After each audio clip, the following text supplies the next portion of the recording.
Here on Mount Precipice. Today's Tuesday, and I'm going to read from Luke chapter 4. The valley before you is the valley where that last great battle will be fought, the valley of Armageddon. It's known also as the valley of Jezreel. Beginning in verse 14, And Jesus returned in the power of the Spirit into Galilee, and there went out a fame of him through all the region round about. And he taught in the synagogues, being glorified of all. And he came to Nazareth, where he had been brought up, and as his custom was, he went into the synagogue on the Sabbath day, and stood up for to read. And there was delivered unto him the book of the prophet Isaiah. And when he had opened the book, he found the place where it was written, The Spirit of the Lord is upon me, because he has anointed me to preach the gospel to the poor. He has sent me to heal the brokenhearted, to preach deliverance to the captives, and recovering of sight to the blind, to set at liberty them that are bruised, to preach the acceptable year of the Lord. And he closed the book, and he gave it again to the minister, and sat down, and the eyes of all them that were in the synagogue were fastened on him.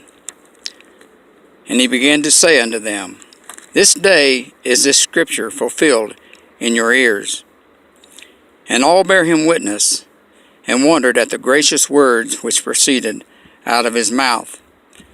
And they said, Is not this Joseph's son? And he said unto them, You will surely say unto me this parable, Physician, heal thyself. Whatsoever we have heard done in Capernaum, do also here in thy country.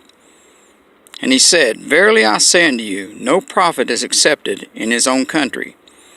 But I tell you of a truth, and many widows were in Israel in the day of Elias, when the heavens was shut up 3 years and 6 months, when great famine was throughout all the land. But unto none of them was Elias sent, save unto Sarepta, a city of Sidon,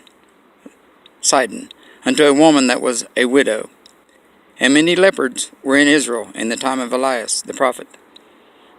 And none of them was cleansed, saving Naaman the Syrian. And all they in the synagogue, when they heard these things, were filled with wrath, and rose up and thrust him out of the city, and led him unto the brow of the hill whereon their city was built, that they might cast him down headlong. But he, passing through the midst of them, went his way, and came down to Capernaum, a city of Galilee, and taught them on the Sabbath days. And they were astonished at his doctrine, for his word was with power. And possibly this is the spot, possibly somewhere along this hill that I've been walking along for a good ways now. It is very steep, and it is a long ways down. Nazareth is just behind me through those trees. Possibly they brought him here to throw him over, meaning to kill him. But he walked through the midst of them and went back to Capernaum and preached.